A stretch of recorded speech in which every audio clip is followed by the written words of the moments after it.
Potret anak pertama Raffi Ahmad dan Nagita Slavina sedang salat Jumat langsung menghebohkan publik. Wajah tampan Rafatар tersebut dipuji banyak warganet. Meskipun sering dijuluki anak sultan, Rafatar rupanya tampak santai salat Jumat di masjid umum.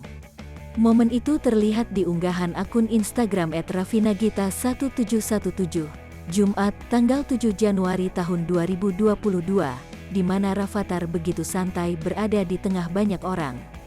Rafatar yang memakai kaos putih dengan sarung coklat duduk serius mendengarkan ceramah di masjid. Menariknya, kakak Rayanza itu duduk di atas sajadah abu-abu kecil yang sesuai ukurannya. Tak lupa ia juga memakai masker demi mencegah penyebaran COVID-19. Jumat berkah, tulis akun itu.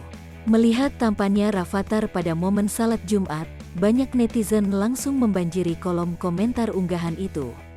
@zanatun30, ganteng amat si AA. @azahraizattunisa, Masya Allah, semoga makin saleh ya A. @atira faradiba, Masya Allah, gantengnya AA. @putrirawa, ganteng banget bocah. @nurfaikah, gantengnya subhanallah. @rinirtiti, adek onlineku.